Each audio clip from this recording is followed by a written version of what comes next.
bonsoir, wowie, zowie, maui wowie. You just heard me talk about the fascinating career and life of one of the whitest men in NBA history, Will Perdue. To discuss further, my good friend, a man, some would say he has Will Perdue vibes. Fantastic comedian, college hooper, still hooping. Big Walkowski champion. You ever won a chip out there at the Walkowski? Bro, I have yet to win a big Walkowski. There's a lot of reasons I could give you, but the point is we just haven't gotten it done. And but here's the thing. I didn't get hurt.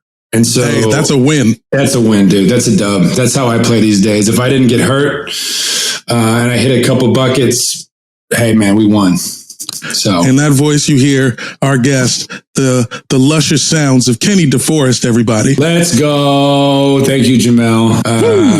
Honestly, the biggest compliment you could give a man is that he's got Will Perdue vibes. Because I am a scrapper, baby. You're a straight. You honestly though, you give me Luke Longley vibes. Damn. Personally. That's the red in the beard though. That's the red hair. That's what I'm saying. That's just the red hair. Yeah, man. What's important is that you recognize that I am a goon, because that is what I am. That's what I came to do. I came to go right up to your best player and go nose to nose and try to get him to punch me in the throat. So he's got to be escorted out by security. That's what I came to do. It's where all of the Proud Boy energy should have gone. This is what the Proud Boy thing spun out of control. Damn, Will Perdue had it. Yeah, the Proud Boys are just the dudes that never got picked in gym class. Like, we could have avoided a lot of problems if we had just picked the Proud Boys last and just explained what a goon is and been like, look, man, I'm going to need you to, I know you're wearing Doc Martens to gym class right now because you're a weird kid. I'm going to need you to go kick that kid in the shin over there so we can win a chip. And show the Proud Boys what it's like to be part of something bigger than yourself. Yeah, get your ass beat for the team. Yeah, that's right. We're going to take your laces away, but that's, you got to earn those back by getting your ass kicked. That's fine. Yeah. So Kenny, you're a real live Bulls fan. We met in Brooklyn and watched a Bulls Wizards game at a bar. And this was like, I'll never forget it. And this was like, to give you an idea of the era, this is like prime John Wall, Bradley Beal, prime John Wall, ascending Bradley Beal with a still might come back to previous form Derrick Rose led Bulls team. Was it Tibbs? Were you guys still? I think Tibbs was still fucking around. Were you guys dealing with Carlos Boozer? Was it a Carlos Boozer experience? It was a Carlos Boozer experience. Honestly, my least favorite Bull of all time is Carlos Boozer. That makes a ton of sense. He just doesn't fit what the Chicago Bulls are supposed to be all about. He talks to the refs more than LeBron and James Harden, but with half the talent. And so that's what it is for me. Like, it's all of the and not playing defense, but then 16 points a game instead of 30. It's like, I don't know, man. It was the painted on beard for me. Yeah, the spray painted dome was, ooh, I don't even know. He did that with a roller, man. It was nuts. That shit was nuts. Dude, if you won a national championship at Duke and were a perennial all-star in the NBA, and the thing you're remembered for is that time you painted your head, that is bad.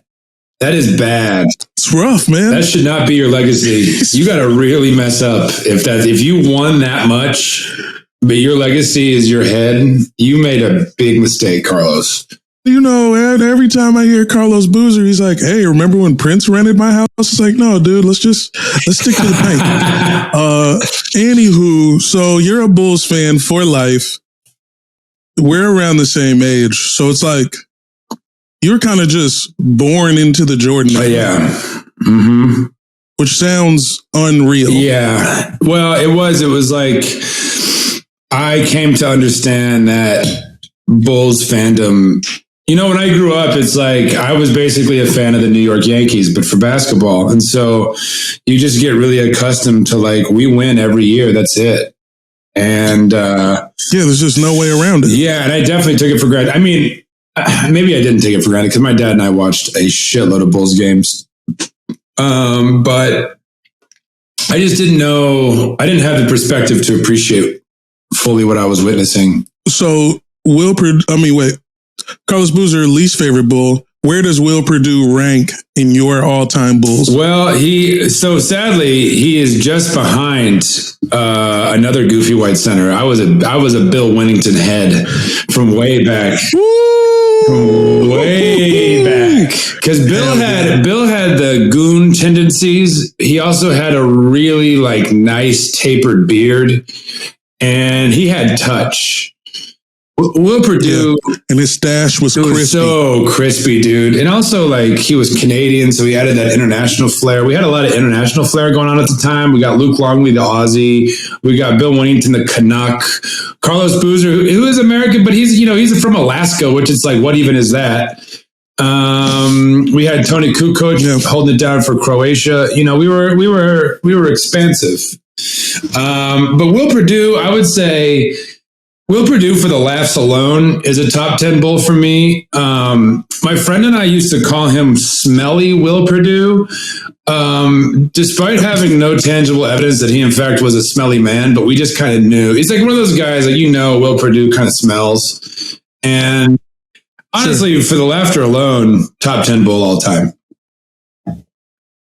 Is there a favorite Will Perdue on-court memory? Did he checking the game without his pants on one time? Honestly, this is the best part about Will Perdue's legacy is I don't know that I remember a single minute of basketball he played for the Bulls. I was aware that he was on the team, but I mean, when you ask me this question, if I'm being honest with you, Jamel, when I say picture Will Perdue playing basketball, it's a blank slate. Nothing comes to mind.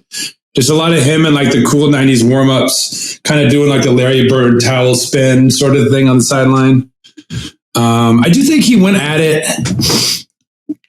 One of the playoff series in the first three-peat, maybe the Pistons, I remember him getting really physical. Maybe a Bill Laimbeer. He was the anti-Laimbeer. You throw him out there and just see if you can get him to hit Laimbeer or something. For sure. He's got nuts. After watching The Last Dance, I was like, oh yeah, Will Perdue's a goofy guy, but he's got goofy nuts. Yeah. Sometimes those are the guys. Some of the guys I played with in college were this goofiest dudes off the court. And then whenever it was time to play, we're just, whatever screw is loose to make him goofy is the screw that's loose that makes him really hard on the court too. Yeah. Mm-hmm. That Venn diagram going on in their brain. Yeah. A lot of hoopers are very goofy. It's true. They're watching anime. Yeah, I remember, it's funny. I just remember this. So because Napoleon Dynamite was on the other day and someone was like, man, I love this movie. And I think, this is something I've noticed growing up in basketball. When you're white and play basketball, sometimes you are overly critical of white culture because you're constantly embarrassed around your black teammates by what white folks are up to, right? So when Napoleon Dynamite came out, I was very oh man, this is that goofy white shit. But then my black teammates loved Napoleon Dynamite. It was their favorite movie they've ever seen. And then for the first time in a while, I was like, yeah, that's what we do. Napoleon Dynamite.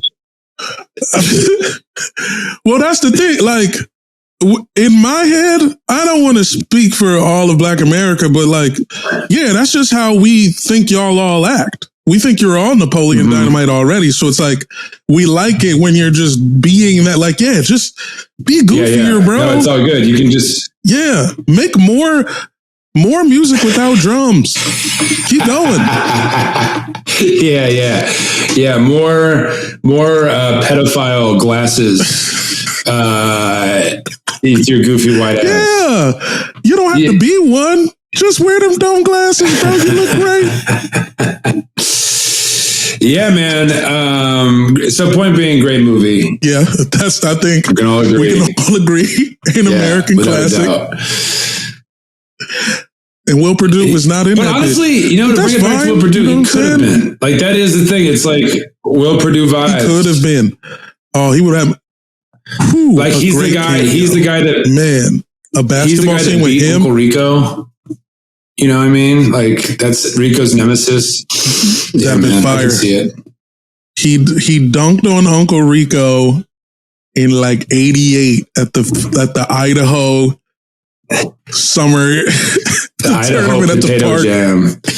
Will Perdue's big ass. Yeah.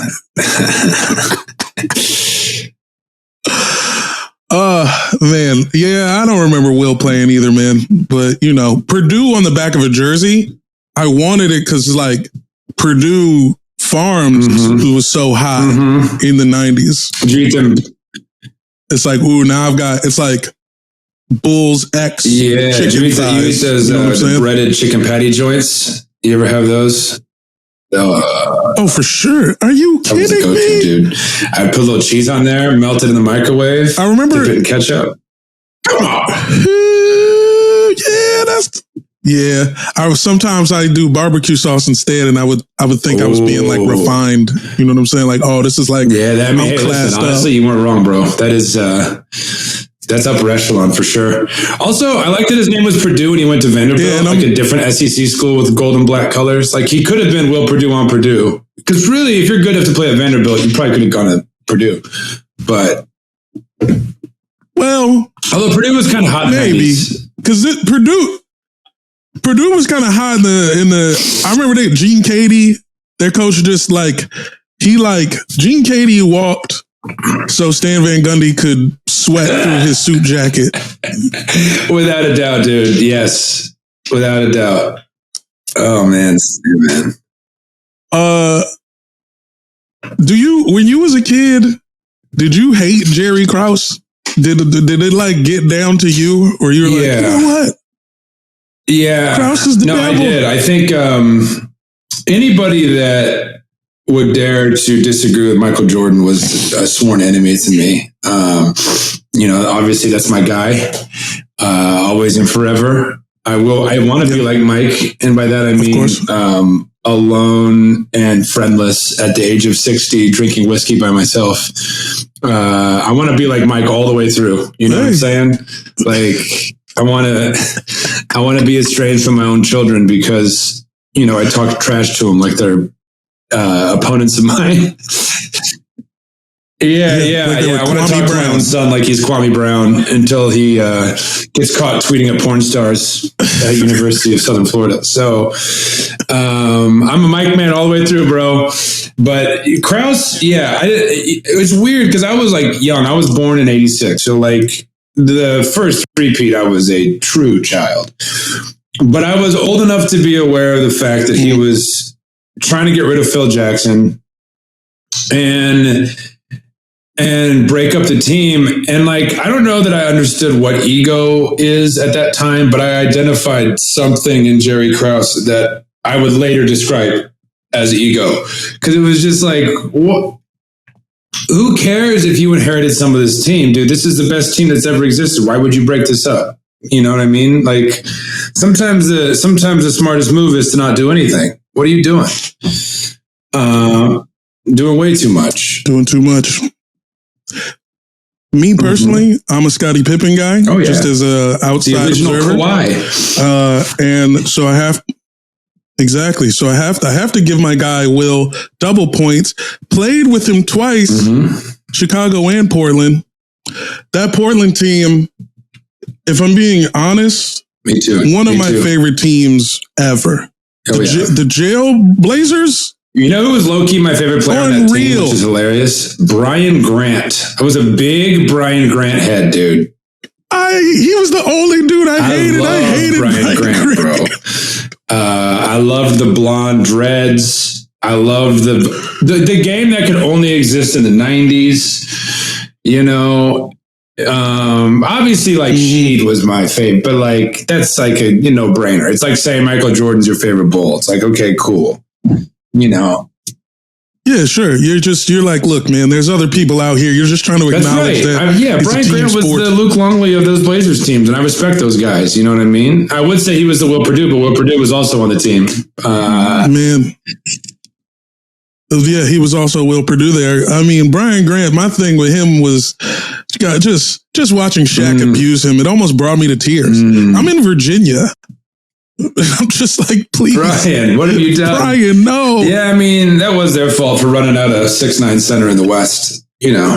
What are you doing? Well, the real problem was Sabonis's knees. And also communist, or like just the Soviet Union. I think they probably also are to blame for a little bit. You know, communism, 7 foot tall, 350 pound frame, coming over at the age of 30 to be a rookie. There's a lot happening there. Bro, I gotta check back in. Rasheed Wallace and Bonzi Wells have been doing a podcast, and they had Tim Donaghy on as a guest. Crazy. Did they beat his ass? It was insanity. I think it's like I think Bonzi clearly wanted to, but Rasheed is like, come on, man, let's get this money. Bonzi was kind of kept everything on track. Wildest member of that team. She took all the heat. Yeah, his name was like literally what you yell Bonzi before you do something borderline suicidal. You know, it's like what you yell before you jump off a cliff. You're not sure if the water's deep enough, and that was his name. Yeah, Bonzi Wells. I'm saying Bonzi Wells. I'm not even stopping at just Bonsai. I'm going full name. Yeah, as I break my feet Bonzi on a Wells. rock. Oh. Yeah, I needed Portland to win that, just one, Scotty could just have one. Scotty was so underrated. It was, and The Last Dance vindicated him a little bit, but then of course it's Michael Jordan. That whole documentary was great, but it was very clearly Michael Jordan being like, you know, it was all about clearing Mike's name. I mean, at the end of the day, this was Michael Jordan's version of the story. And he wanted to make sure that everybody knew he was the hero at all times. And it was like, come on, dude, you're just like throwing Scotty under the bus. Like, what are we doing here, bro? Come on. And like making sure we know that he was food poisoning game and not the hangover game. Scotty under the bus. Bro, a Jazz fan did not bring you a fucking shady pizza, man. Come on. Oh man, I don't know what to believe about the pizza. I'll need to see Will's version of events through the eyes of William H. Perdue. I don't know his H. What do you think H stands for? Henry? That could be fun. I don't think it is. It does feel right. Yeah, I don't think it is an H. You know what? Will Perdue is a great analyst. He's got a show on Sirius XM that I listen to all the time. Yeah, he's got a lot of personality, and he's good. Yeah, he's good. Damn, dude. Will the goofy white center ever return to the NBA? We've decided they can't be goofy anymore. Well, they almost can't even be centers anymore. You know who's close? They definitely can't throw punches who's close anymore. To fill in the Will Perdue role is Robin Lopez, and I don't even think he's white. He's Cuban, right? Hey, half Cuban. My son. Yeah, but he feels that he's like goofy. Right. You know, kind of half the reason you like having him on your team is because you just laugh at the way he looks and moves. But then also he's like, he'll make plays, and he's like, you know, you don't want to, you don't discount Robin, but you're also not like pumped he's there. You're just like, hey, that's a guy. You know. he has. I referred to the way he plays as Robin Lopez disease. He always spins the wrong way. He'll get a perfect entry pass, a pass so good it's almost too good, and every time he spins away from the basket, it's like, dude, just fucking dunk it. but all he knows is hook shots. All he does is work on hook shots. He's got the best hook shot in the world. I know. Why would he do anything else? So ugly, I guess too. It's like a half finger roll, half hook shot, and it looks like he doesn't have full use of his shoulder. It's wild. But, so not to pivot off of Robin too hard, but I was actually thinking coming into this, who was like the last Will Perdue? And I came up with Mark Madsen and Andres Biedrins. Ooh. Yeah. Biedrins. Yeah. Remember him on the Baron Davis Warriors? Great pull. Yeah, that was a fun... Of course. Another one of the greatest teams ever assembled. I know this is not the Steven Jackson episode, but Steven Jackson found himself around a lot of winning in his career. And I don't think he gets enough credit as like the OG. Yeah, he did. We didn't have the phrase DN3 wing back then, but Steven Jackson was Trevor Ariza before Trevor Ariza was Trevor Ariza. And I think better than Trevor Ariza because he could create his own shot.